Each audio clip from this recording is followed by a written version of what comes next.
Thanks for tuning in again to my podcast, Everything Epstein, where I explore every aspect of the Jeffrey Epstein scandal and cover some of my 5 year investigation interviewing key witnesses and unearthing new evidence. In the last episode, episode 2, I covered Epstein's first arrest, the schoolgirls who led to his conviction, and the real recruiters who brought them to Jeffrey's home. In today's episode, I'll be going through the life of the most famous Jeffrey Epstein accuser of all, Virginia Giuffre. Without Virginia, there would be no so-called Epstein scandal at all, no claims of client lists, no media manipulation or press pressure against Donald Trump, and Andrew Mountbatten would still be called Prince Andrew. So grab a coffee, get comfortable, and prepare to become uncomfortable as I dive straight in. Loxahatchee sits quietly in Palm Beach County, the kind of semi-rural sprawl that feels sun-bleached even when the sky is overcast, threaded by slow dark water from the river that snakes its way through and past luscious green vegetation. Ranch homes, scrubland, horses behind wire fencing, the sort of place that barely registers to anyone outside Florida except as a vague promise of space. It was here, in and around that landscape, that Virginia Louise Roberts grew up. The version of this story that the world has come to recognise tends to begin later, with private jets and court filings and a photograph in a London townhouse. But the roots of it, the roots of the persona and the claims and the contradictions that would eventually swallow entire reputations whole, begin in something far less cinematic: a family home, 2 parents, and a horse. Virginia's father, Sky Roberts, is typically described as a working man, a handyman by trade, a somewhat strange local Stetson-wearing character come cross-dresser with an affection for horses, someone whose own personal lore reached back to old Sacramento's wooden sidewalks and gold rush ghost stories. Virginia's mother, Lynn, worked as a bank manager, was by most accounts well liked and steady, and according to relatives quoted in various reports, came from money. The family lived comfortably. There were holidays. There was a trust fund for Virginia set up by her maternal grandmother. There were expectations that come with being raised in a home where the adults believe, at least for a while, that the future is something you plan for, not something from which you escape. And this matters, not as a morality tale, not as an argument that stability immunizes anyone from harm, but because so much of what came later depended on a particular framing, that Virginia was already abandoned, already living in an unbroken spiral of deprivation and chaos long before Epstein ever existed in her orbit. The record and the testimony people have offered about those early years points to a picture that is more complicated than that, and in places at odds with the shorthand the public absorbed. However, the first fracture in their early life is described by multiple accounts as beginning inside the family's world rather than outside of it. Virginia accused her father's friend, Forrest Jones, of sexual abuse. And then there is another allegation, the one that sits like a live wire beneath everything else, rarely handled carefully and too often used as a blunt instrument in public argument, or even not mentioned at all. Virginia had also accused her father of abusing her. She claimed that her father Sky and his friend had been, in her words, swapping daughters, that when her father wasn't abusing her, he traded her for Forrest Jones's daughter, and that both men would then abuse Virginia and Jones's daughter time and time again.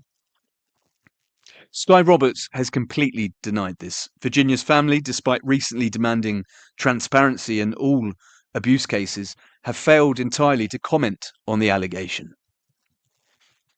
In cases like this, an allegation doesn't simply land on a household like a stone thrown at a window. It becomes the window. It becomes the air. It splits loyalties and rearranges relationships and turns memory into a battlefield where every adult thinks they are protecting the child, but not always in the same direction. The marriage faltered. Sky Roberts briefly moved away to the hometown of his friend Forrest Jones, who was later convicted of abusing another child, and the household atmosphere shifted entirely. At the time, the accusation created a rift, with belief and suspicion pulling at the same rope. The family's sense of itself began to buckle, and as the household destabilized, Virginia was sent to live with her aunt Carol Roberts, a move that was later presented as an attempt to impose order on a life that was already slipping its leash. Carol is consistently described as Mormon, committed to restraint and routine, someone who did not drink, smoke, or even consume caffeine. In later retellings, she is framed as a figure of structure and stability, the adult who believed the teenager needed boundaries, not indulgence. The intention, at least as it's been described, was to remove Virginia from a home turned turbulent by accusation and fallout and bring her into a strict, calmer environment. But Virginia didn't seem to want it. What happened next was Virginia ran from one place to another, staying with friends, taking drugs, and further spiraling out of control. Her father eventually moved back with her mother, and quite soon Virginia herself came back to join them, writing in her unpublished memoir, The Billionaire's Playboy Club, that she enjoyed spending time with both her parents, sitting outside the house with them and her siblings amidst bonfires and carefree chat. The teenage years that followed have been described in multiple ways, but the through line, even in sympathetic accounts, is rebellion, substance abuse, running away, drifting between boyfriends, refusing to be contained. Virginia's early life was not a simple, linear slide from innocence to catastrophe. It was already defined by serious allegations, by family fracture, by adults disagreeing over what was true and what was not, and by a young woman who, long before Epstein, was already moving through a life marked by conflict, defiance, and claims and allegations that would later become part of her public identity. And this is where the story begins to acquire its permanent shape, definitely not as a neat art, but as a pattern. What happened next after Loxahatchee, after Forrest Jones, after the allegation against Sky Roberts, Virginia's father, and his denial, was the institutional phase of Virginia's adolescence. The facilities, the rehab environments, the orbit of problem child programs and drifting nights out, and the beginnings of a documented pattern that would later show up again, louder, in court filings and depositions. Rebelling even further, Virginia would often spend days and nights drinking alcohol, taking drugs, and prostituting herself for cash. By the mid to late 1990s, her behavior had escalated to the point that the people around her were no longer dealing with ordinary teenage rebellion. Friends later described her as frequently absent from school, already immersed in substance abuse, already drifting into a life that didn't require permission. She was taken to a rehabilitation facility and a school of sorts for troubled children, whereby she'd study during the day and head off to foster parents come night time. But Virginia frequently ran away from those too. She lived with boyfriends, with punters, clients, and she couch surfed through the underbelly of Palm Beach County, moving through social circles where older men, parties, and transactional relationships were not the exception but the norm, the atmosphere. Later on, she framed these years as survival, as escape, as exploitation, as a kind of wild freedom that later curdled into something darker. She claimed that she'd spent large chunks of time on the streets, homeless. But records and contemporaneous documentation, however, complicate the image of sustained homelessness. When she wasn't with boyfriends, she was in fact placed with temporary foster families. She was also staying with friends, as they've confirmed. It doesn't seem that she was homeless at all. That doesn't make the period safe or stable. It simply makes it less cinematic than the later retellings. Less sleeping under bridges, more moving between friends and adults. And then in 1998 came the allegation that would later loom over everything like a precedent. Virginia accused two teenage boys, her friends Kevin and Josh, of raping her. According to the account contained in law enforcement documentation from that period that I've obtained, Virginia said she had been drinking and smoking marijuana with a group of young people in a wooded area near West Palm Beach. She claimed she passed out and later woke up to being sexually assaulted by Kevin and Josh, describing an ordeal she said lasted for hours.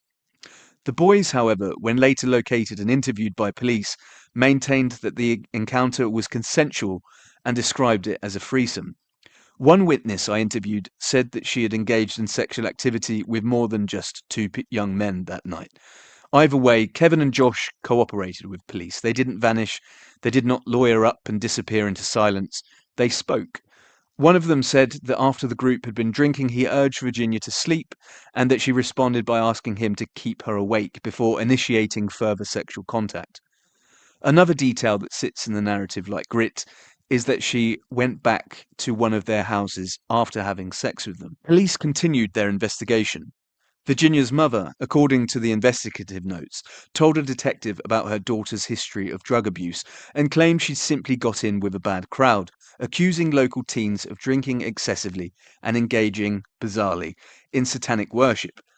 And then the case reached the point most people never bother to read, and the press certainly don't put in print, because it doesn't make for an easy headline and doesn't fit the narrative.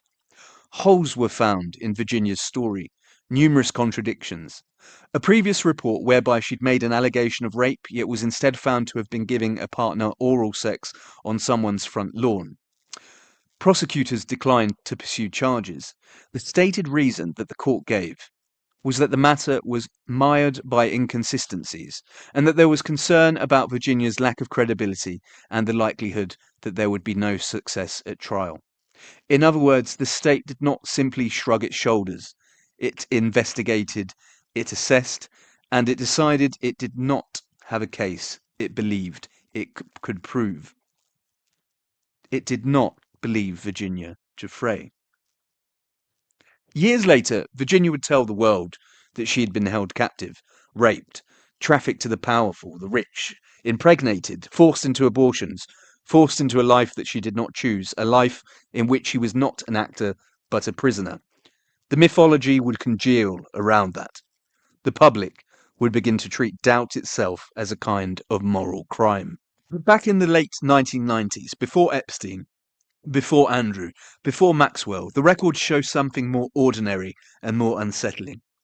A teenager in crisis making an allegations that authorities ultimately did not pursue because she was not a credible witness and because the evidence appeared to show that she was lying.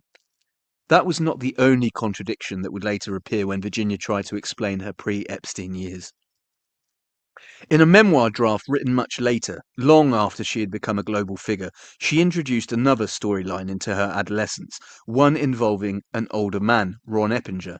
In that narrative, that story, she described being abused, being sold onward to an associate, and a police raid that supposedly occurred whilst she was present. It reads like a scene designed to prove retroactively that she had already been trafficked before Jeffrey Epstein, that the world had already marked her. But the problem is that the details do not neatly connect to verifiable records, and her own interviews and statements over the years completely contradict each other. In one version, she claimed she'd been raped at gunpoint, walked to the beach dripping with blood, and that Ron Eppinger bundled her into a white van. In a second version, she made no mention of the rape or the gun and said that she'd been sitting on the beach begging for money to buy food, and that Eppinger appeared in a stretch limo and invited to take her back to his apartment. In yet another version, she claimed that Eppinger trafficked her to a man named Charlie, that she was laying in his bed and that suddenly his home was raided and Charlie was arrested. But there has been no clear trace of the Charlie figure described in that story. No police records, no such arrests found on any database. And while a man named Ron Eppinger did exist, and his case was high profile and he was later imprisoned, the charges associated with him make no mention of Virginia.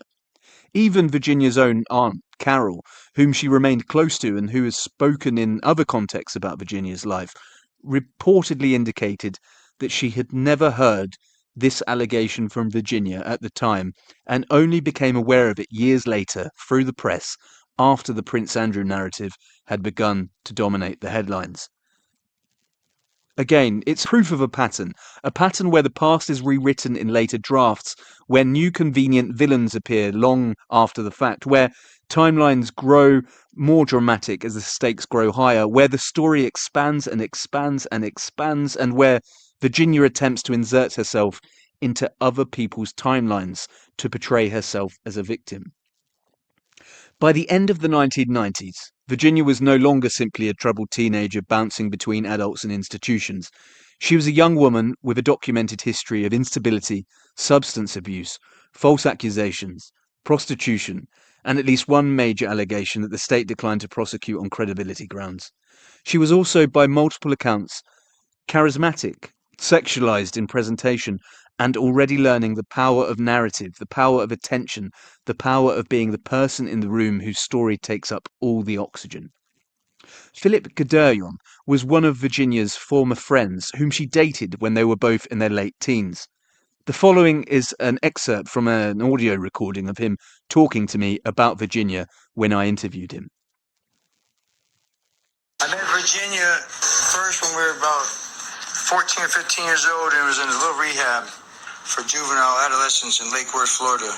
At that time, we messed around in rehab, and when I first met her, she's always been a very sexual girl. Like, anything she does, like just walking and talking, she's sexual about her eyes. She'll flirt with you. Like, she knew what she was doing too. Like, it's like she used that as her advantage. She would make people melt.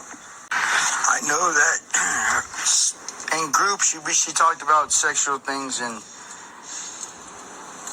there was just some sad stuff. She was pretty much taking advantage. I'll say that. I won't go into detail, and that she was pretty much exploited. So in that way, she learned at a young age what she had and how to use it, how to manipulate, how to connive, And she loved to have sex. She loved to use sex as her weapon.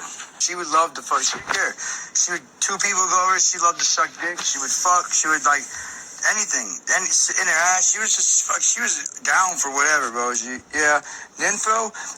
It wasn't so much as a nympho. She had to have it all the time. It was more of like she liked different dudes and she liked to try different shit. Like if she was with you for a minute and she was just fucking you, it's not gonna last so long because she's gonna fuck somebody else, Like, so there's no loyalty there and shit. She just liked to have multiple sexual partners, I guess. Virginia knows me real well, and so does her boyfriend Anthony Figueroa at the time. And I was selling him some weed, and she was there. And we were just bullshitting, talking. And she said, "Hey, I got a billionaire," and I said, "Yeah, right." Like, like we get millionaires all the time because we're from Palm Beach, I know a lot of strippers and all kinds of girls, so I didn't believe her at first, and then she came out and showed me a nice amount of money, and I started believing it. And nothing had to have been said. We looked at each other, and I seen the amount of money. You don't just massage a man for $20,000, $30,000, You don't rub him with oil. I don't care if you're naked or not. Like, you know what you're required of you to do. She didn't have to say nothing. I knew she was doing it. That was her only tool. That was her only skill she had. She had no other skill. But trying to please a man. That's what she was brought up and taught to do. I made a comment to when they're both right there, like, you gotta fuck the old man with wrinkly balls, huh? And she was like, they're not wrinkly, she's not that old. And I was like, oh, cool. So that says it. Yeah, she definitely had to fuck him. I mean, and she would use her sexiness or whatever. She was like a sexy little kitten. I mean, that's what she was. I wouldn't doubt that they would all want her. In 1999, the next pivot came in Virginia's life. Her father, Sky Roberts, got her a job where he worked, and the stage that would later become... In 1999, the next pivot came in Virginia's life. Her father, Sky Roberts, got her a job where he worked, and the stage that would later be presented as the origin point of everything had a name that would make the story feel preordained, even though it wasn't. Mar-a-Lago. Mar-a-Lago is the kind of place that makes ordinary people feel like they've accidentally walked onto a film set. Palm fronds, manicured gravel, white columns that pretend the 20th century never happened. The ocean nearby, the money very, very close, the rules mostly for the staff. It's not a nightclub, it's not a back alley scene. It's a workplace with uniforms and time cards and the quiet hierarchy of who gets to be seen and who is paid to disappear into the background. And that matters because everything Virginia later claimed about her origin story depends on Mar-a-Lago feeling like a gateway to something sinister, something covert, something that could swallow a girl whole in broad daylight without anybody noticing. Yet the version of events she offered over the years did not stay fixed. It mutated, it shuffled, it contradicted itself in ways that weren't just minor memory slips, but structural changes to the same key scene. In the simplest, earliest framing, Virginia's father helped her get that job. He was by then employed at the club as a maintenance manager, well respected, embedded in the machinery that keeps a rich place running, the plumbing, the wiring, the repairs people never think about because everything just works. Donald Trump, Mar-a-Lago's owner, even wrote him a glowing reference, and Sky arranged for his daughter to work part-time there as a spa attendant. Though it was just sitting at a desk and occasionally making teas and coffees and folding the end of toilet rolls into neat triangles, it was nonetheless a real job. It was legal, paid. It was a routine, a chance, at least in theory, to pull her life back towards something normal. At this point, when she went to work at Mar-a-Lago, Virginia was 17. That number is not a footnote, it's a load-bearing beam, because later, as the Epstein narrative hardened into global mythology, Virginia repeatedly changed and shifted that age downward. She lied that she had been 14, then she said that she was 15, then 16, a child, not a teenager on the cusp of adulthood. The difference is not cosmetic, the difference changes everything. In her unpublished memoir, The Billionaire's Playboy Club, she wrote that she had spent her sweet 16th birthday on Epstein's island, receiving designer makeup as a present, being told she'd soon be too old for Giuffre's taste. It reads like a scene, it plays like a scene, it also, as a matter of chronology, is a complete lie. Then there is the moment she described as a fatal encounter. Virginia's standard telling goes like this. She was on duty, outside a locker room, reading a book about massage techniques. Ghislaine Maxwell approached her. Maxwell struck up a conversation.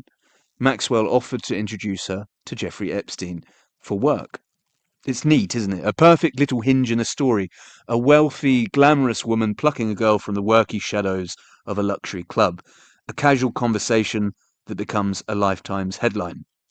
But the problem is that when Virginia told this story across time, she couldn't keep the same architecture standing. Start with the trip to Epstein's Palm Beach home, the so-called first visit, the interview. In one version, she claimed that she was driven by her father. In another, she claims she was driven by her mother. In another version still, she claimed her father waited outside and that she went in alone before being abused by Epstein and Maxwell. In another version, she claimed that her father was greeted by Epstein himself. In her own memoir draft, The Billionaire's Playboy Club, she wrote a very specific sequence. Her father drove her there, walked her up to the front door, they rang the doorbell, and an older man in a butler uniform greeted them and asked them to wait because Ms. Maxwell would be arriving any minute. And yet, later under oath, she admitted that that didn't happen at all. Later, she insisted that Maxwell answered the door. That is not a small inconsistency. That is a completely different cast, a different staging, a different scene. First it was Epstein, then it was a butler, then just Maxwell. Waiting in the entryway versus being led by Maxwell. Father present versus father not present. Mother present versus mother not present. These are mutually exclusive shapes for the same moment. Her father's testimony created another crack. Sky Roberts, in the version he offered, said he'd never met Maxwell at all, and Virginia was forced in later litigation to accept that her father did not meet Maxwell. The phrasing in the court context is blunt. Virginia did not contest his testimony that Epstein came out, greeted him, and that he never met Ghislaine Maxwell.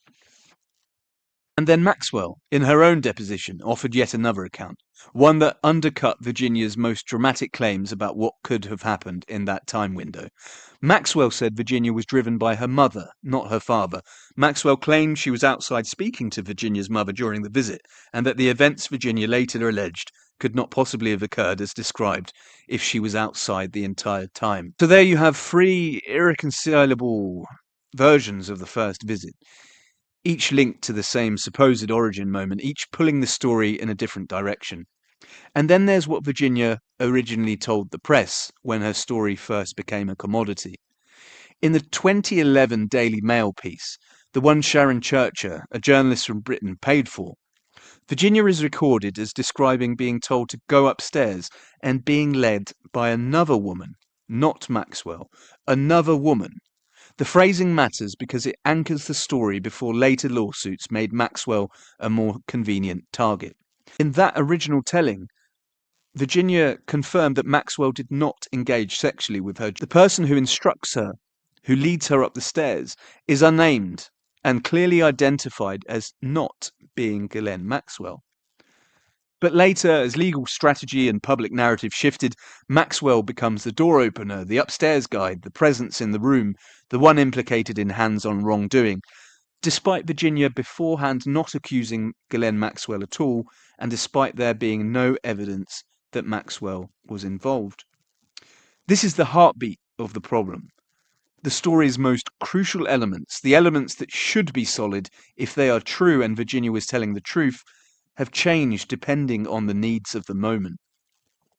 The contradictions did not stop, though, at who answered the door.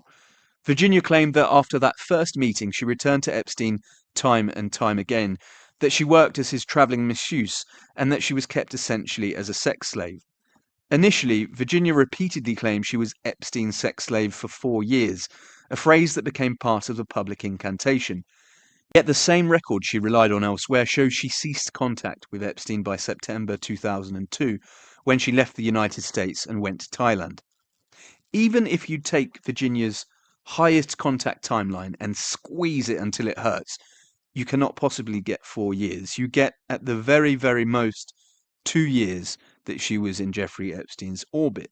Virginia lied that she was 14 to further exaggerate her story, falsely present herself as a naive, impressionable child, to make her story more saleable to the press and to get sympathy from the public. Other accounts suggest that her total time in Epstein's orbit was just a matter of mere months, and there's reason to believe this, because threaded through her ever-changing claims is another quiet contradiction that doesn't get the attention it deserves: the fact that she omitted jobs from her timeline.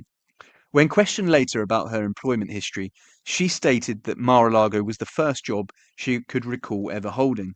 But employment records and other accounts clearly show that she was in fact holding a string of jobs before and even during the period she falsely claimed to be in exclusive captivity of Epstein. One example that appears in the surrounding material is her working at the Roadhouse Grill in Palm Beach, where she was accused of stealing money from her employer. She also worked at KFC, at Taco Bell, and as a receptionist at a veterinarian's office.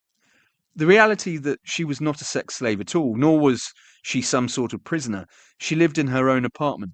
She went out with friends, and she freely and willingly went to Epstein's house whenever she wanted to make some money. Now that life is hard to reconcile with the cinematic portrait of a girl held captive, isolated, controlled in the way the word slave suggests. At first, Virginia was actually engaged to a boy called Michael Ostrich.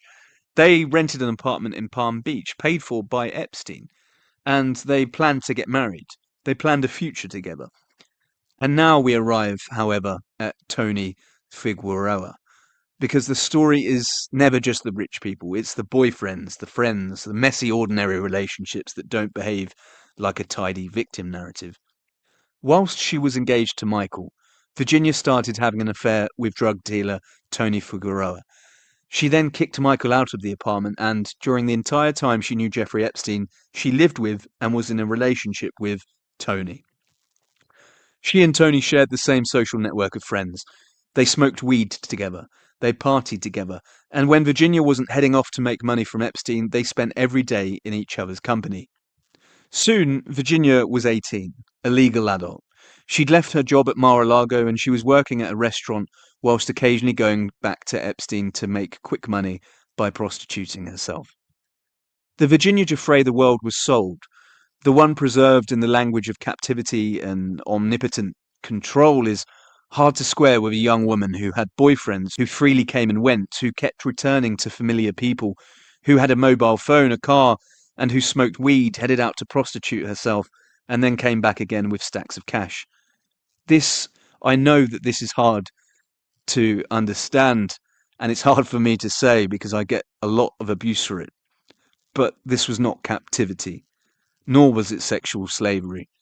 Virginia, by her own choice, had become a prostitute. Virginia's relationship with Tony Figueroa sits alongside other accounts from people around her who described her not as someone chained to a basement, but as someone who moved in and out of Epstein's world. sometimes for a day or two at a time, and then return to the life she was living in Palm Beach. That's not a moral defense. It's not exoneration for Epstein by any stretch of the imagination. But its structure, it's a map.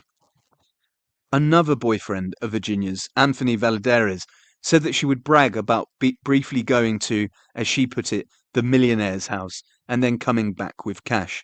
She wrote in her original memoir that she considered Jeffrey Epstein a boyfriend of sorts. And when I interviewed Tony Figueroa, he touched upon something even more shocking, something that Virginia herself admitted to, but that the media and press refused to report. Virginia wasn't content with just making money by prostituting herself. She wanted to make even more. Jeffrey Epstein had casually suggested that she bring him new women to provide him with sexualized massages to satisfy his degenerate, out-of-control lust. For each new woman she brought him, she would be paid a few $100s as a finder's fee. And Virginia, of her own volition, decided to become Jeffrey Epstein's recruiter. But although Epstein had mentioned nothing about underage girls, he did not ask Virginia to bring him underage girls. Virginia took it upon herself and decided that the easiest females to exploit in her local area were the local school children, girls around 14 and 15 years of age. She stalked them out with Tony in local schools. She offered them a way to make quick cash by massaging a local millionaire. She dressed them up in more adult clothes, she put makeup on them, and then she drove them to Epstein's home. And this truly is the shocking part, and another thing that the media refuse to tell you. Virginia Giuffre is well documented as having told each of these children that if Epstein or his staff members asked their ages, they had to lie and say that they were over 18. Until this point, there is no evidence at all to suggest that Jeffrey Epstein had ever been involved in any illegal activity with underage females. And that is a hard pill to swallow because it's the complete opposite of what we've been told. On the contrary, all of the women whom he surrounded himself with and who provided him with sexualized massages and daily company, sleazy as it was, are completely and clearly documented as being legal adults, usually in their early 20s. But Virginia Giuffre chose to change that, and despite now being presented to the world as a victim, she was in fact the very first recruiter who created victims. Another voice reinforcing this pattern was Crystal Figueroa, Tony's sister, who recalled Virginia asking if he knew any, in her words, slutty girls who she could recruit and sell to Jeffrey Epstein. The language itself is telling, not because it's crude, but because it reflects a mindset in which recruitment had become normalized, even casual to Virginia. And in the following audio clip from when I interviewed Philip Gaderion, he touches upon how Virginia even allegedly trained the underage girls whom she groomed and recruited. She was definitely the head, when I say the head bitch, because I walked in the apartment one time and there was 4 or 5 girls on the couch and she all had them with dildos, showing them how to suck dick and how to jack off. That's not, doesn't seem like the actions of somebody who's sex trafficking. They're at a place, an apartment where it's a rich area, like people can come and go. It's like, she really felt like she was self-tracker, there's all this shit. Like, she could have walked to the police station, she could have went outside and waved the red flag. I mean, come on. None of these girls were sex fucking slaves. Maybe it's a slave to her, like she taught them how to do this shit. I mean, I don't know. I think it's just mentally, the girls thought they were getting into some just massaging and stuff. They were promised coach purses and jewelry and taking to the mall and get their nails done. Many of the younger girls didn't make much money, but Virginia brought in thousands. And I think about 25 grand is what I see her with most at one single time. Hey, the girls had to be anywhere from 15, 16, 17 years old that she had their teaching and training to come down to massage. They were supposed to just massage and walk around topless. That's what they were paid for. It was just eye candy. For money, and without any care about the victims she was creating, Virginia groomed and recruited a long list of underage girls, sent them to Epstein, duped him into believing that they were over 18, and then left with wads of cash. Later, when Epstein was arrested for engaging in sexual activity with some of the girls whom Virginia had trafficked to him, all of those girls admitted that they had been told to lie about their ages, and that they had indeed lied about their ages to Jeffrey Epstein. Police made Epstein even take a lie detector test. He was asked if he knew that any of the girls were underage. He answered no. And surprisingly, the lie detector test examiner concluded that Jeffrey Epstein was telling the truth. Now, this is not to say that Epstein was entirely innocent. In fact, his brother, Mark Epstein, told me that Jeffrey was not innocent. But it does highlight another uncomfortable mitigating factor in this entire scandal that the media have been hiding from you. A fact that debunks the claims that Epstein was a prolific paedophile and proves that Virginia was, in reality, not a victim, but a recruiter. A woman who, whilst a legal adult, groomed schoolgirls, got them to lie about their ages, duped Epstein into believing they were over 18, and, for money, she chose to create those victims. One of the schoolgirls who Virginia recruited, one of her victims, was named Carolyn Andriano. Carolyn was not an abstract figure or a marginal footnote. She was a real child whose life intersected with Virginia's at a moment when Virginia was no longer a minor herself. Following her usual MO, Virginia groomed Carolyn when she, Virginia, was over 18 and Carolyn was either 14 or 15. Virginia even admitted to doing this, yet never faced any legal consequences. The consequences of duping Carolyn into placing her trust in her, however, were devastating. Virginia told her that she could help her make some extra money. She dressed her up in adult clothing. She put makeup on her. She gave her drugs. She drove her to Jeffrey Epstein's home, told her to lie about her age, and then she led Carolyn up the stairs into the massage room.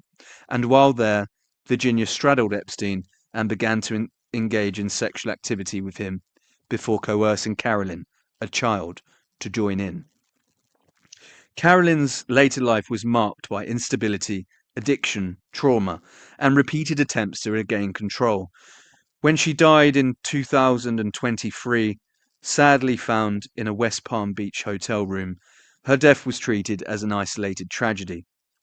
It was not connected, in most reporting, to the chain of events that preceded it. Her mother, Dorothy Andriano, refused to accept that revisionism.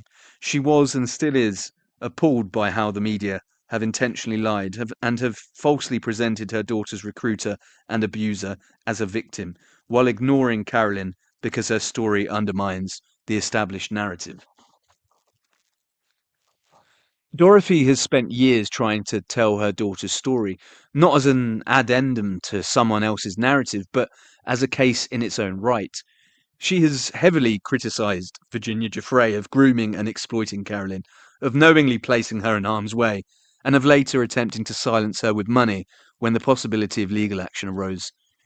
I've interviewed Dorothy multiple times over the years, and she has provided a sworn witness statement to me, signed by a notary, and which I'll be publishing in full along with our interviews and my interviews with many of the key witnesses in the Epstein scandal in my upcoming book, Naked Lies. Dorothy has always been consistent. She has named names and she has largely been ignored. I've travelled to see her. I've sat across from her as she recounted the same events again and again, not because the story changes, but because she refuses to allow it to be buried. She is not polished. She does not self-edit. She speaks in long, impassioned bursts, sometimes stopping mid-sentence to apologise for shouting at me before continuing. But she has a right to shout. The following is a short clip from one of my long interviews with Dorothy, in which she gives her opinion of Virginia Giuffre. She should be classified as a pedophile. She recruited young women. When I used to get my daughter high, they were buying her cocaine. Yeah. They were buying her alcohol. And I could see the difference in my daughter's attitude changing. Virginia, I think she should be behind fucking bars. She victimized my daughter. Yeah.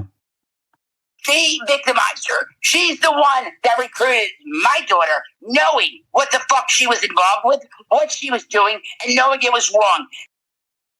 And she was getting paid good fucking money to do it. Why is that girl still fucking walking around like a princess? You know what? I lay awake at night thinking about my daughter.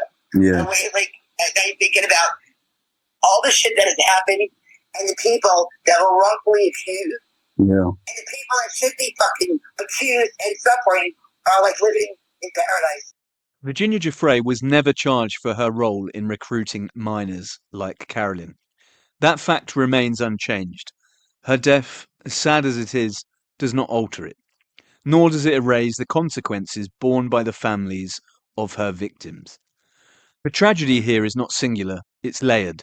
Virginia Giuffre may have suffered some harm, but Carolyn Andriano unquestionably did suffer harm at the hands of Virginia. The public, however, was told one story and shielded from another. Sympathy was directed upward towards Virginia, while accountability drifted out of view. After Virginia's death, the investigation did not end. It narrowed, it sharpened, it moved away from spectacle and toward documentation. That is where this story now resides. Not in slogans, not in mythology, but in records, testimony, and the voices that were never meant to be heard, that the media didn't want you to hear.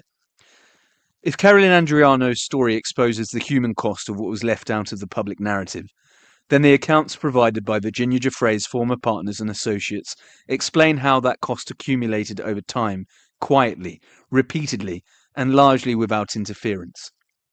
Taken together, these accounts form a picture that is difficult to reconcile with the image later presented to the public, that of Virginia being a sex slave, a victim, or an innocent individual who was in complete total captivity. They depict, in fact, a young woman navigating a morally compromised environment with agency, intent, financial incentive, and a criminal mindset. As Dorothy rightly says, Virginia knew what she was doing. She knew that it was illegal. She knew that it would create victims of innocent young teenagers. But, caring only about cash, she did it. None of this absolves Jeffrey Epstein. But it does matter, because agency changes responsibility, and responsibility changes the story. The reluctance of the mainstream media and press to examine this aspect of Virginia Giuffre's life is not accidental. It destabilizes the binary on which so much of the Epstein narrative depends. It forces uncomfortable questions about complicity, consent, and exploitation within a system that was neither simple nor symmetrical. It also raises an even more uncomfortable truth, that some of the most enduring harm was not inflicted by distant billionaires or foreign elites, was not inflicted by Ghislaine Maxwell or by Jeffrey Epstein, but by people operating closer to home, under the guise of friendship and trust, by the real recruiters like Virginia Giuffre. Carolyn Andriano trusted Virginia, and so did many other minors. They saw a young woman older than they were, who told them that they could make easy money and that everything would be okay, who drove them to Epstein's home and led them up the stairs. Yet Virginia had manipulated them, had groomed them and betrayed that trust, had sexually abused some of them while she was a legal adult, had coerced them into being abused by Epstein, and led them down a road in life that they could never come back from. And when the lives of those girls, Virginia's victims, unravelled, they did so far from the cameras, far from the settlements, and far from the moral certainty the public was offered.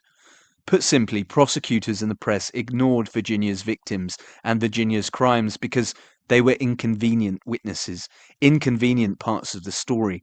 Witnesses who could fully prove that the public were being lied to about the entire Epstein scandal and, most importantly, that journalists were helping Virginia Giuffre, a proven recruiter, falsely present herself as a victim.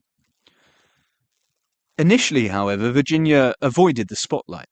After ending her transactional relationship with Jeffrey Epstein in 2002, she fled to Thailand. She did this to evade an active warrant that had been put out for her arrest after she'd allegedly stolen money from the restaurant she was working in. In Thailand, she met and married Robert Giuffre, moved to Australia, had children, and moved on with her life. When the FBI began reinvestigating the Jeffrey Epstein scandal many years later, they contacted Virginia to ask her to provide testimony. But Virginia, fully aware that she had in fact been a recruiter, not a victim, refused to cooperate with them.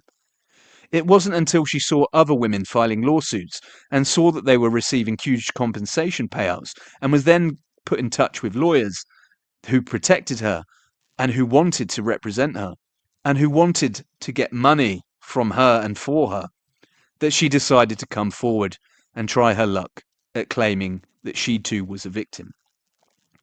The timing was perfect. The Me Too movement was in full swing, accompanied by its slogan that demanded that the public believe all women. Jeffrey Epstein became their biggest focus. Virginia, using lawyers, social media, and the press, could now step forward, rewrite history, and become a multi-millionaire. But that rewriting of history, that revisionism, needed to not only downplay and whitewash her own role in the Epstein scandal, but invent parts of it completely to dupe the world into believing that she was an innocent victim. And so, in rewriting her story, it became something more. It became monetization.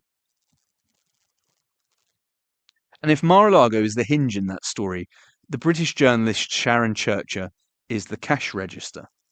In 2011, 8 years after Virginia's last confirmed contact with Epstein, Churcher, through the Mail on Sunday, paid her $40,000 for her story and a further $80,000 for the photograph of her with Prince Andrew. Those numbers matter because they establish something that the public conversation pretends not to notice. Virginia's allegations did not arrive as a spontaneous act of conscience. They arrived as a transaction. Checkbook journalism doesn't merely buy a story, it shapes the temperature of it. It encourages the sharpest angles. It rewards the most sellable and sensational details. It makes the difference between a human, real, true account and a product. And when that product first hit print, it contained something that should have stopped the world from later speaking in absolutes. In those first articles, Virginia clearly did not accuse Prince Andrew of having sex with her. She did not claim any sexual contact at all, in fact. The Daily Mail piece, based on Virginia's own account, stated that there was no suggestion of sexual contact between Virginia and Andrew. Church's Australian Telegraph version reinforced the same message: no sexual contact, no sexual relationship. Virginia's early story about London, as recorded there, reads like a strange social encounter, but not a criminal one. Meeting a prince, having dinner, dancing in a nightclub, a return to Maxwell's house, a photograph requested by Virginia herself, and then leaving with the photograph as a memento to show her friends and family that she'd met a prince. A souvenir moment, a look who I met moment. And her aunt, Carol Roberts, corroborated the family's reaction. She said that they were thrilled, ecstatic, amazed that Virginia had met a prince, and that Virginia, too, was ecstatic and thrilled. The photograph was treated like a bizarre little trophy, not evidence of an assault.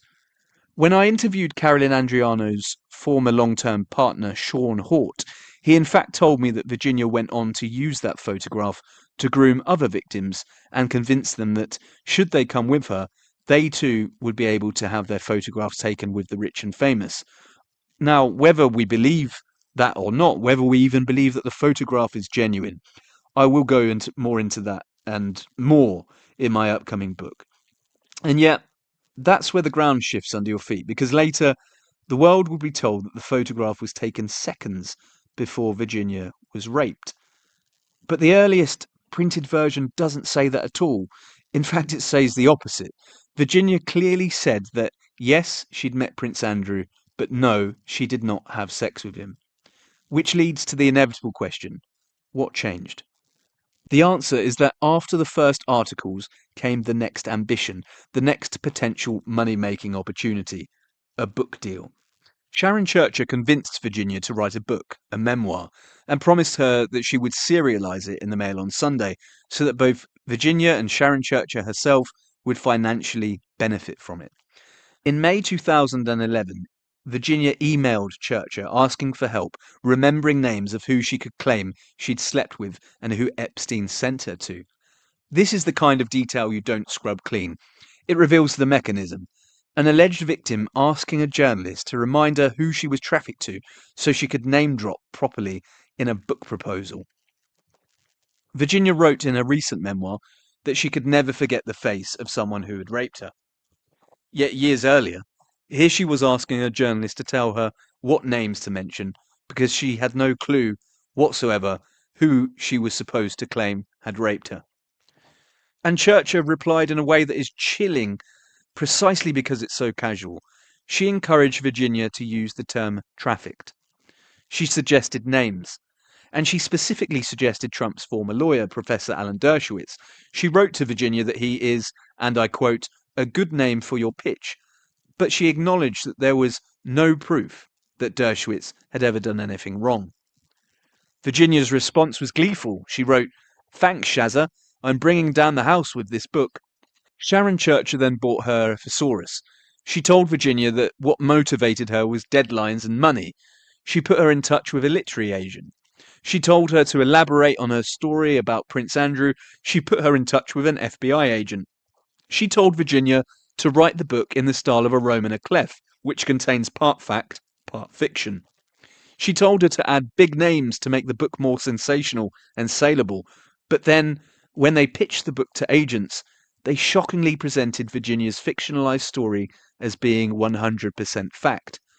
I got in touch with the main literary agent, whom Churcher and Virginia were trying to get to represent the book. He confirmed to me that at no point did they tell him that the book contained any fiction or false allegations. He told me that they pitched the book to him, and I quote, as factual, 100% fact. And yet it wasn't fact at all. The memoir titled The Billionaire's Playboy Club was riddled with life-changing false accusations against powerful men and women, written selfishly for no other reason than to make the book more sensational, to make headlines, and to make Virginia and Sharon Churcher a lot of money. And Churcher, as the unsealed email exchanges prove, egged her on all the way, encouraging her to add big names into the manuscript. From that moment, the cast expands.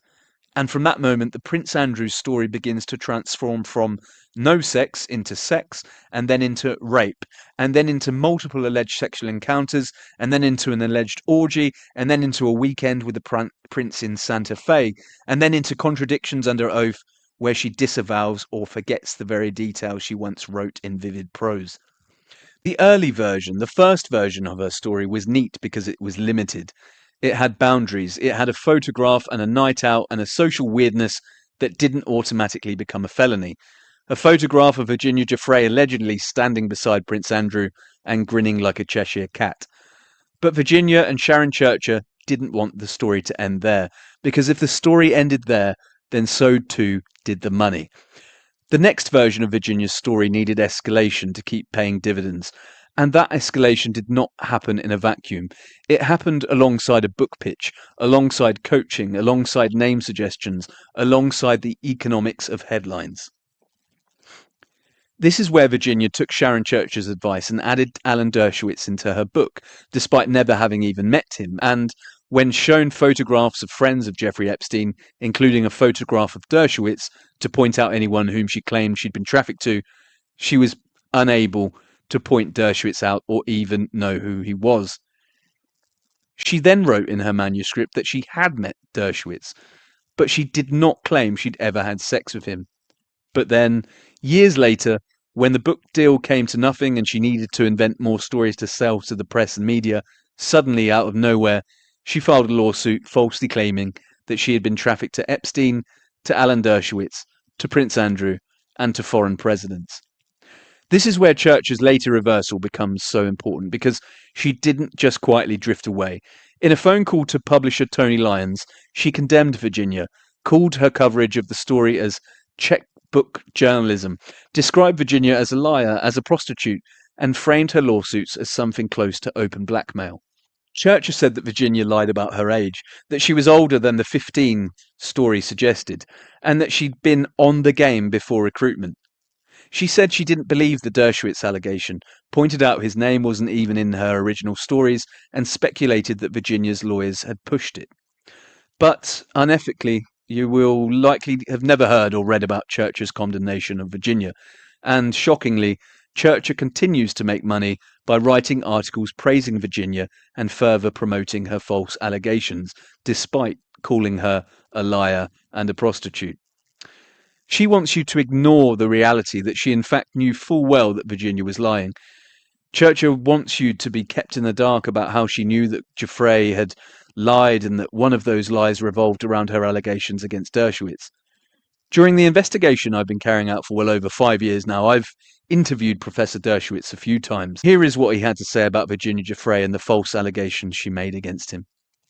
In front of a very distinguished person from Yale, David Boies said to me, in front of witnesses, why don't you just get some rich Jewish rabbis to come up with $1 million and pay Virginia Giuffre, and then she'll go away.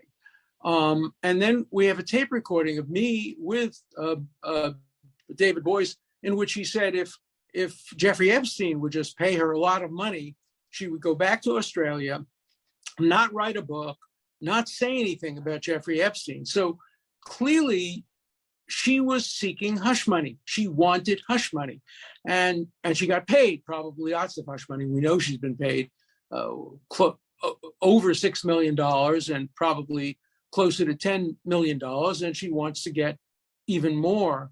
And so this is a witness that the United States government would never, ever use because they couldn't vouch for her credibility. And the real question is, why was she even considered as a witness? Why isn't she a defendant?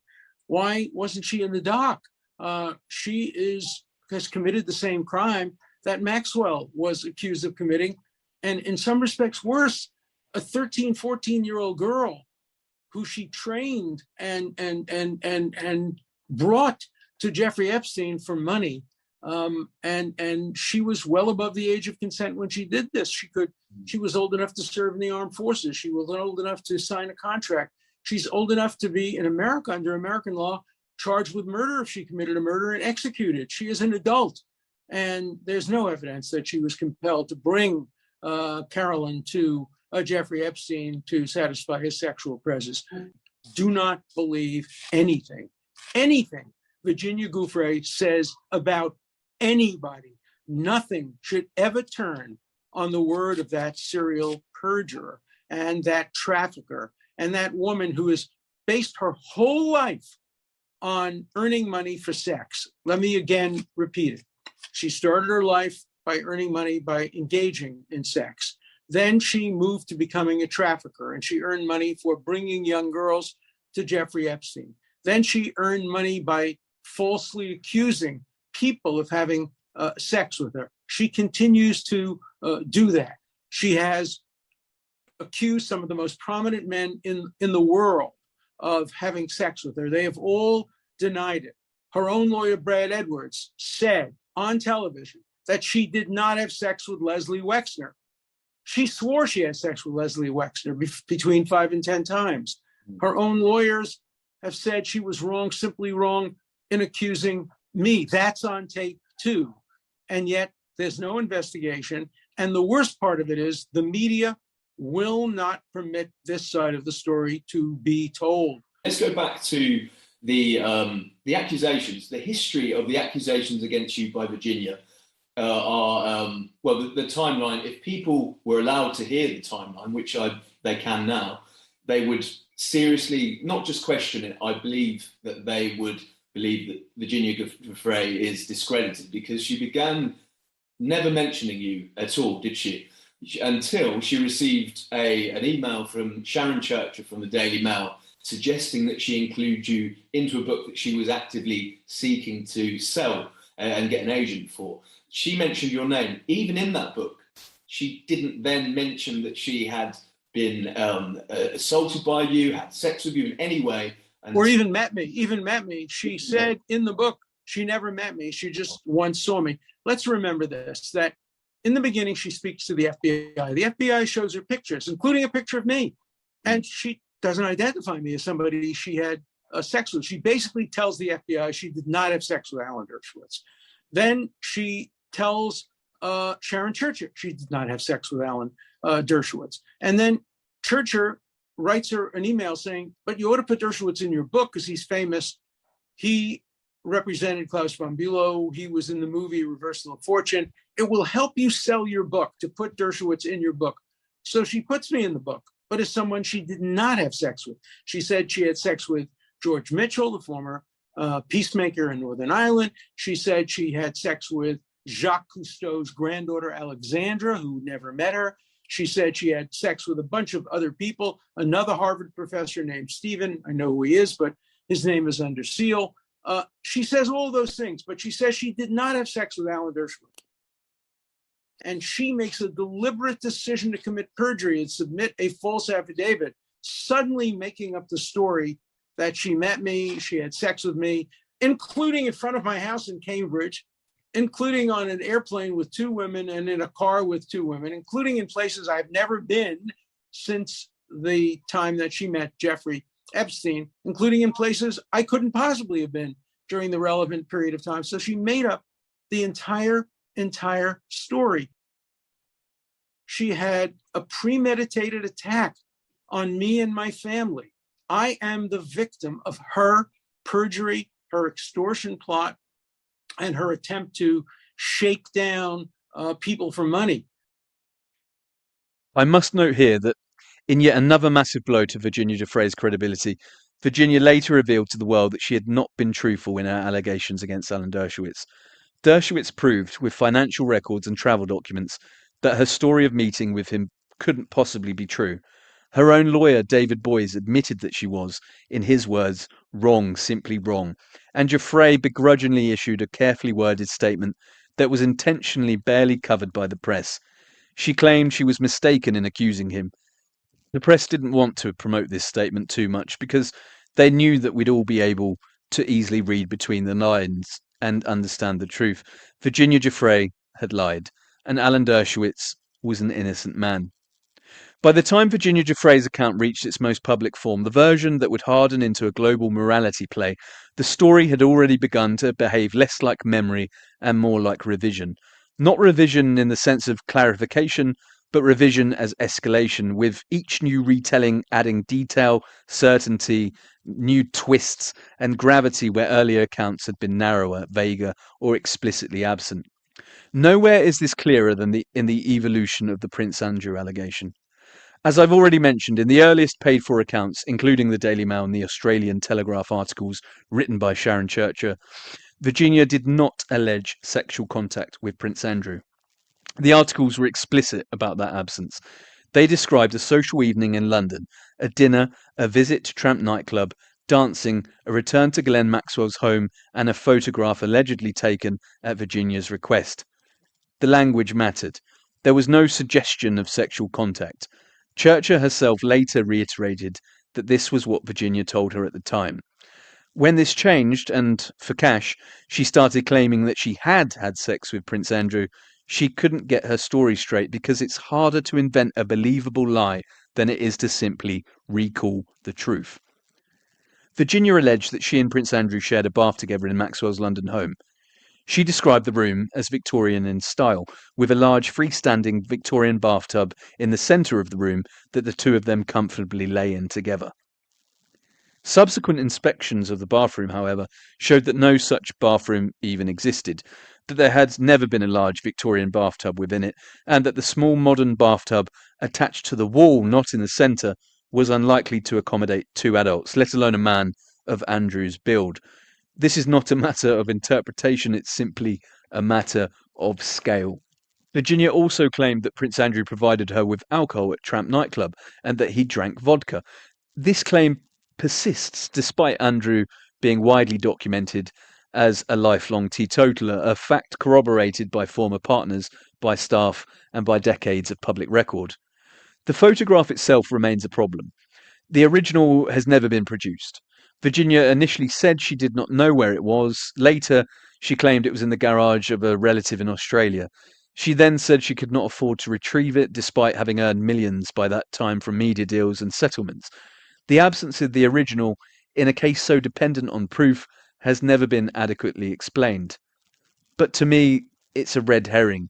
Even if it were real, even if that photograph is real, all it proves is her original story, that she met a prince and asked for her photograph to be taken with him. And then comes the Pizza Express alibi. In his car crash BBC interview, Prince Andrew stated that he was at home with his children on the night in question, having earlier taken Princess Beatrice to a party at a Pizza Express in Woking. The interview was widely mocked, and Andrew's demeanour did him no favours. But mockery is not refutation. Family diaries reportedly corroborate that his movements that day were limited and recorded. Even critics have acknowledged that a brief social visit to Maxwell's home earlier in the day could explain the photograph without supporting the allegation of a late-night sexual encounter. What is often lost in public discussion is that Virginia's earliest accounts are compatible with that explanation. It is only the later versions that are not. The escalation, though, does not stop with London. Virginia would later claim that she had sex with Prince Andrew on 2 further occasions, once in New York and once on Epstein's Island in the US Virgin Islands. In one telling, however, the third encounter involved an orgy with multiple unnamed girls. In another, it involved a private weekend in Santa Fe, New Mexico, complete with horseback riding and extended intimacy. These two versions cannot both be true. In her memoir, The Billionaire's Playboy Club, Virginia provided detailed prose describing the Santa Fe trip, including the setting. She claimed that she had spent a weekend completely alone with Prince Andrew at Epstein's Zorro Ranch after being sent there by Jeffrey Epstein and Maxwell. She wrote in vivid detail that they had both ridden on horseback through the dry, picturesque landscape together, that she and the prince had downed champagne and shared baths and had intimate sexual sessions. And yet, under oath in 2016, Virginia acknowledged that no such encounter had ever happened. She had made the entire thing up. She had lied. This is not a minor discrepancy, it is a complete reversal of a central claim. The Santa Fe account is particularly revealing because it shows how narrative detail increases with time and incentive. The memoir version is rich, cinematic, and emotionally charged. The sworn testimony version is abrupt, uncertain, and dismissive. When pressed, the story, Virginia's story, collapses. Here we have another clear example of when Virginia was willing to completely lie, to falsely accuse Epstein and Ghislaine Maxwell of trafficking her to Prince Andrew, and to falsely accuse the prince of being the recipient of that mythical trafficking. Here she falsely accused 3 individuals of crimes that she knew full well they did not commit. And just as with the school children she'd groomed and abused, she didn't care about what impact her actions had on their lives. All she cared about was money. Virginia's other claim, that she engaged in an orgy with Prince Andrew on Epstein's Island, also doesn't stand up to scrutiny. In fact, in her original memoir, she had written about the alleged orgy, but had clearly written that it involved Jean-Luc Brunel, not Prince Andrew. The only person to partially support the island allegation was Epstein's former employee Steve Scully, who claimed to have seen Prince Andrew at the pool on Epstein's Island with a topless young woman. He later identified that woman as Virginia Giuffre based on a photograph shown to him years later. But Scully placed the event at 2004, a time when Virginia was already married, was already living in Australia, and no longer in contact with Epstein. Netflix did not fact-check this timeline. Had it done so, the claim would have been immediately exposed as impossible. And this pattern repeats elsewhere. It repeats in her false allegations against Alan Dershowitz and the later public revelation that she had lied. It repeats in her false allegations against Prince Andrew. And it repeats in her false allegations against multiple other innocent individuals. But perhaps the most damning moment for Virginia's credibility came not in the press, but under oath, during questioning about her claim that she had been trafficked to foreign presidents. In her 2014 legal filings, under oath, she had clearly claimed that she had been trafficked to Dershowitz, to Prince Andrew, and to foreign presidents. Now we know already that she'd been proven to not have been trafficked to Dershowitz. In fact, she'd never met him at all, and it's unlikely that she even had sex with Prince Andrew. But the foreign president's claim has never been tested. It was an extraordinary allegation designed to convey scale and severity, but it was, in fact, also a lie. And in 2016, again when under oath, Giuffre not only admitted that she had never been trafficked to any foreign presidents, but she admitted that she had never even met any in her life. This was not confusion, it was a lie recorded in black and white. The effect is cumulative. Each individual inconsistency might be explained away, but together they form a pattern of intentional deception that is impossible to ignore. The story that the world absorbed was one of absolute certainty. The record tells a different story, though, one marked by shifting timelines, incompatible accounts, vanished evidence, and allegations that expand and retract depending on context, platform, and potential reward. And this is before considering the wider constellation of names Virginia later accused, many of whom issued categorical denials supported by records, or the conspiracy theories she later embraced and promoted. As the Prince Andrew narrative continued to mutate, it did not do so in isolation. It became entangled with a broader ecosystem of claims that followed the same trajectory: dramatic introduction, rapid amplification, minimal verification, and eventual quiet retreat when confronted with evidence. This phase of Virginia Giuffre's story is where exaggeration hardens into something more dangerous, not merely to individual reputations, but to the integrity of the entire Epstein case itself. The claim about being trafficked to foreign presidents sits at the center of this unraveling. When Virginia first made the allegation in a 2014 legal filing, it was framed deliberately to convey gravity and scale. The phrase itself was designed to shock. It implied geopolitical power, international secrecy, and crimes so vast they transcended borders. The media repeated it uncritically. Headlines carried the phrase as fact, not allegation. It and the client list myth that it spawned became part of the accepted mythology. But mythology does not survive sworn testimony. Yet the press did not retract the earlier headlines. The phrase foreign presidents continued to circulate. It continues to circulate even, detached from the testimony that completely destroyed it. So too did the false allegations against Alan Dershowitz.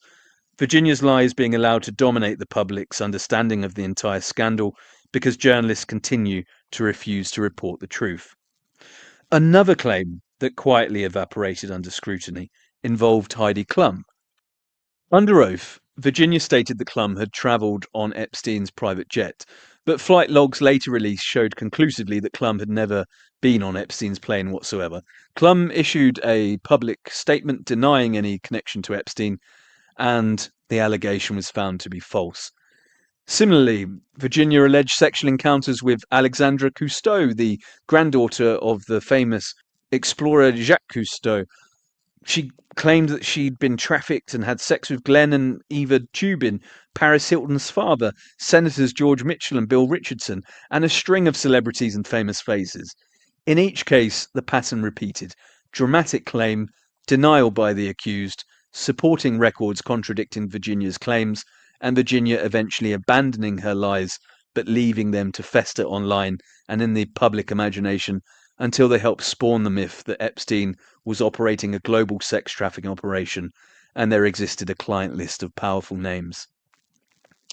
The final phase of Virginia's public life would see the tension and scrutiny of her story intensify. Claims would become more extreme. Personal circumstances would deteriorate. The insulation once provided by sympathy would begin to crack, replaced by legal proceedings, custody battles, and renewed scrutiny. By the time Virginia Giuffre reached the final stretch of her public life, the distance between the image presented to the world and the reality unfolding behind closed doors had become impossible to ignore. The protections that once surrounded her, the reflexive sympathy, the unquestioning amplification, were no longer automatic.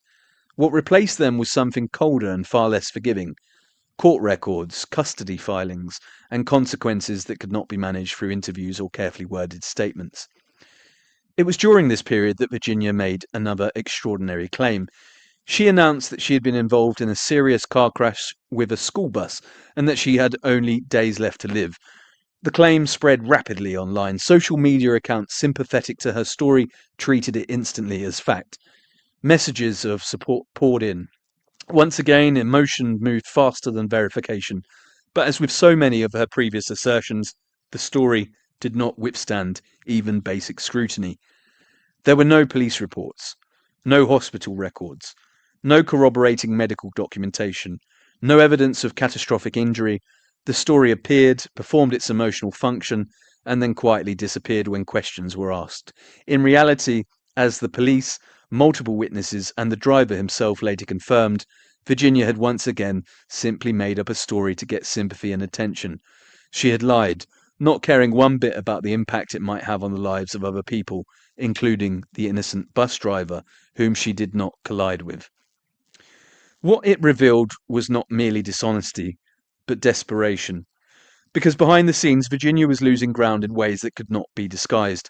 She'd lost custody of her children, a development that rarely occurs without substantial judicial concern. Family court proceedings are not governed by public narratives or political symbolism. They're governed by evidence, patterns of behaviour, and credibility. Whatever sympathy she once enjoyed in the court of public opinion did not carry the same weight in an actual court of law. At the same time, further legal exposure loomed. An upcoming court case involving Rena O, whom I've interviewed and will soon release my interview with on Substack, threatened to introduce fresh scrutiny into Virginia's conduct and credibility. Unlike earlier challenges, this one did not come from journalists, bloggers, or critics she could dismiss as hostile. It came from within the legal system itself, where testimony is constrained by rules and contradictions do not evaporate through repetition.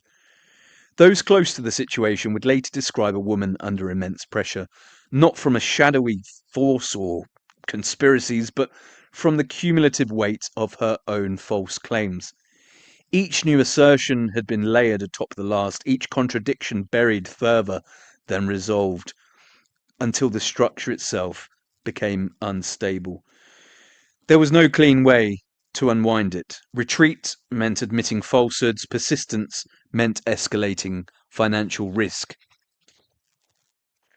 When Virginia Giuffre died by suicide, the response was immediate and uniform. She was mourned as a survivor who could not bear the burden of trauma. Her death was framed as the tragic endpoint of abuse rather than the culmination of years of unresolved contradictions and mounting legal consequences. The timing, the context, the unanswered questions were largely set aside. Death, in this case, functioned as closure for a narrative that had long resisted scrutiny. But death does not retroactively confirm truth. In the weeks that followed, there was an expectation, explicit in some quarters and implied in others, that questioning Virginia's story should now be completely off limits, that to do so would be cruel, that the appropriate response was silence. Yet the claims she had made did not vanish with her. They remained embedded in lawsuits, settlements, reputations, and public belief. They continued and continue to shape how people understood and understand the Jeffrey Epstein case and the individuals caught in its orbit.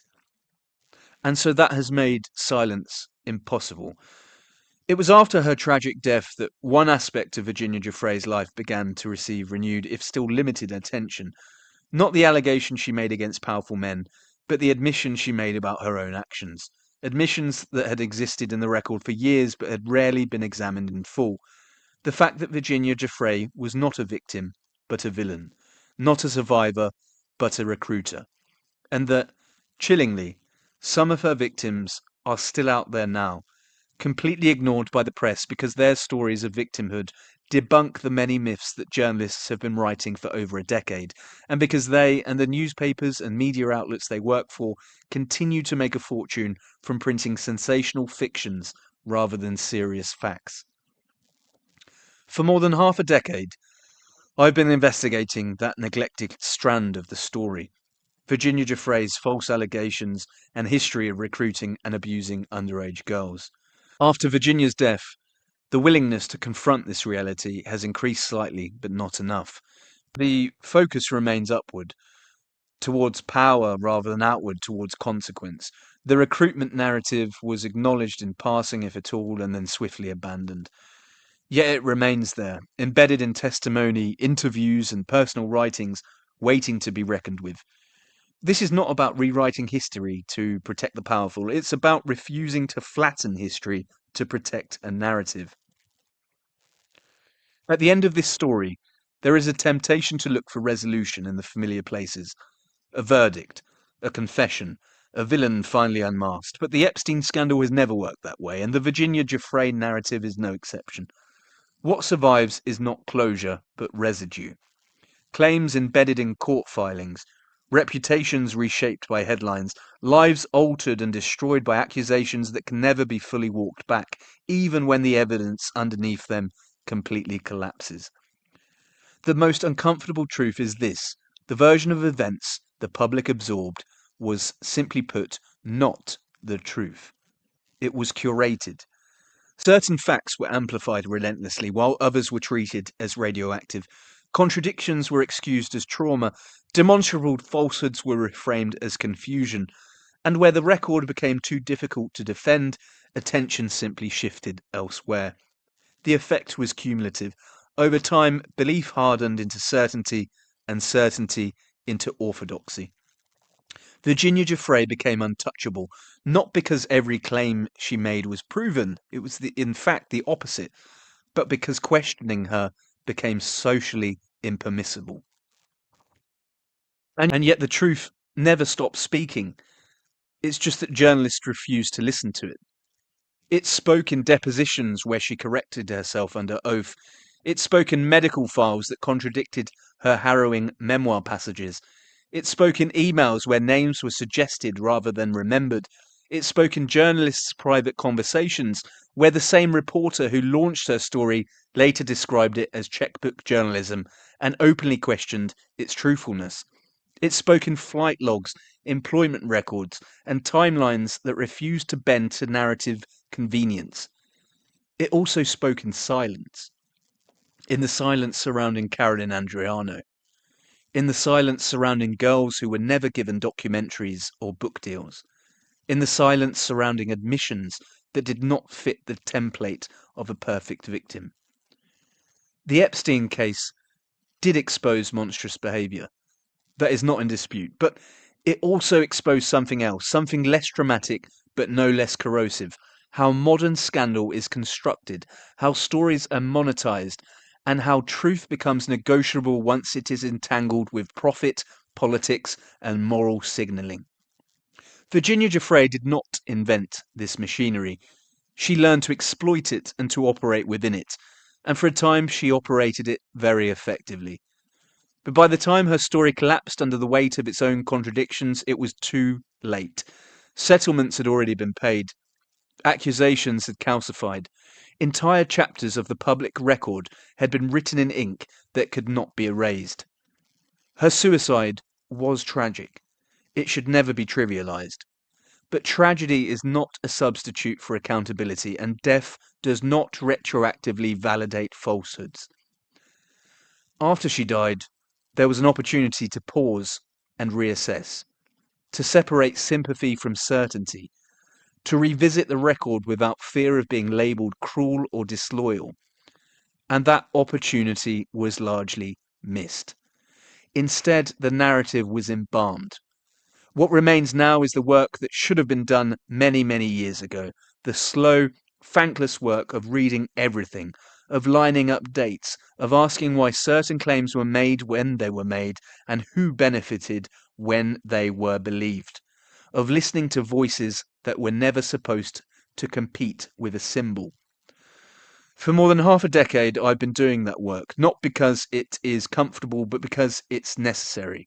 Not to rehabilitate the powerful and not to diminish genuine victims, but to insist that truth does not belong to movements, headlines, or myths. It belongs to evidence. Carolyn Andriano deserved better than silence. The public deserved and deserve better than a curated reality. And justice deserves better than belief without scrutiny. This story was never about one man, one woman, or one awkward photograph. It was about how narratives are built, protected, and sold, and about the cost paid by those who fall outside the frame. But the Epstein scandal is not finished. It simply entered the phase where myth resists examination most fiercely.